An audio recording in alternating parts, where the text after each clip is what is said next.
They want you to believe Toussaint Louverture was just a rebel with a sword, a footnote in a slave uprising. What they don't want you to know is that he was one of the most brilliant military minds of the 18th century, a man who outsmarted empires, not with brute force, but with precision, diplomacy, and strategy so advanced it shocked European generals. He wasn't born a leader, he was born a slave. But by the end of his life, Toussaint would command armies, write constitutions, and shake the very foundation of white supremacy in the West. His story is more than inspirational. It's threatening to everything we've been taught about who's allowed to lead, who's allowed to win, and who's allowed to rule.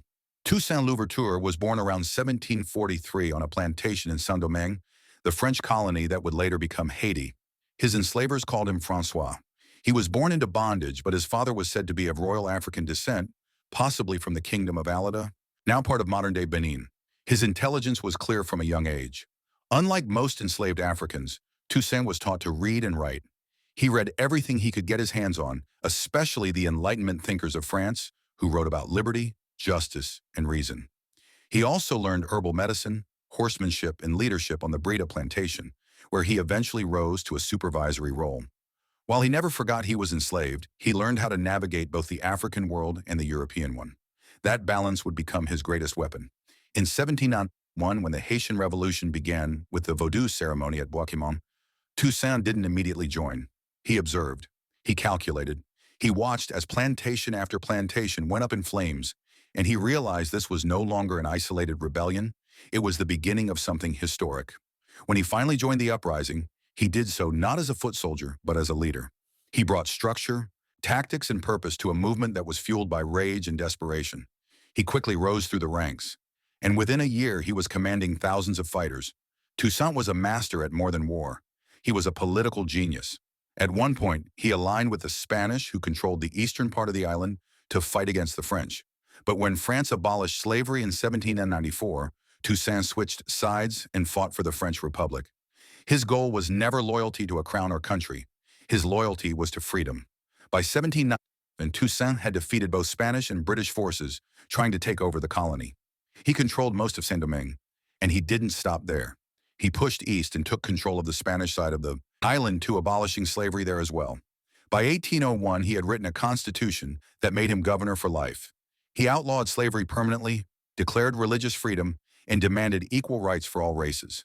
The Constitution also made one bold move. It asserted that Saint-Domingue would govern itself. That was the moment France could no longer ignore him. Napoleon Bonaparte saw Toussaint's rise as a threat not just to French colonialism, but to white supremacy. A formerly enslaved black man declaring himself ruler over a French colony? It was unacceptable. Napoleon sent his brother-in-law, General Charles Leclerc, along with over 20,000 French troops to regain control of the colony and restore slavery. Toussaint didn't flinch. He prepared for war, and what followed was one of the most brutal military campaigns in the Caribbean. The French used scorched earth tactics. They burned entire towns. They killed civilians. They brought disease. But Toussaint's forces fought back with relentless guerrilla warfare. But even geniuses make mistakes. Toussaint believed he could negotiate with France. He hoped that by stepping down from power and retiring peacefully, he could prevent further bloodshed and save the abolition of slavery. So he agreed to a meeting with French officials. It was a trap. He was arrested, shackled, and put on a ship to France. When he arrived, they threw him into a cold prison cell in the Alps. Isolated, starved, denied visitors. He died there in 1803, months before Haiti declared independence. But even in captivity, Toussaint had shaken the world. Napoleon, who once dreamed of building a French empire in the Americas, gave up on that dream after Toussaint. He sold the Louisiana Territory to the United States in 1803, doubling the size of the U.S. overnight. Why? Because he knew that if he couldn't control Saint-Domingue, he had no hope of holding on to a New World empire. Toussaint didn't just lead an army, he shifted global history. His fight for Haitian freedom forced Napoleon to retreat. His success terrified slave-owning nations. His ideas inspired abolitionists across the world. But Toussaint didn't get a glorious ending. No statue was built for him in his lifetime. No world leader came to mourn. He died alone, far from the land he fought for. And yet, the roots he planted were too deep to kill. The Haitian Revolution didn't die with him. It evolved. Jean-Jacques Dessalines picked up where Toussaint left off and led Haiti to full independence in 1804. And Toussaint's legacy? It didn't end in Haiti either. In South America, Simón Bolívar would later seek help from Haiti during his own liberation struggle. Haiti gave him weapons, supplies, and men with one condition: free the enslaved people in the lands he would liberate. Toussaint's spirit echoed in every revolution that came after, but history books still try to shrink him, to frame him as a rebellious slave, rather than a brilliant tactician, diplomat, and visionary. Why? Because his story threatens the entire foundation of colonial superiority. Because it proves that leadership, intelligence, and nation-building are not the sole property of white Europe. Because if a black man born into slavery could rise to defy an empire, then everything we've been taught about power needs to be rewritten.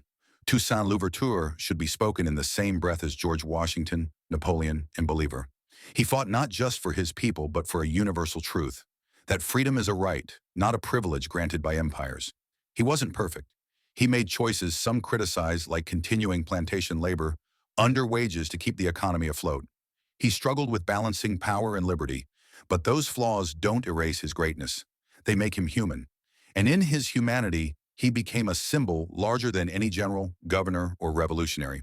Toussaint's life is a lesson in vision, strategy, and sacrifice. He showed us that freedom isn't given, it's built. And sometimes it's built brick by brick, battle by battle, sacrifice by sacrifice. If this story changed how you see Haitian history, like this video so the algorithm doesn't bury it. Subscribe for more powerful truths they never taught us in school.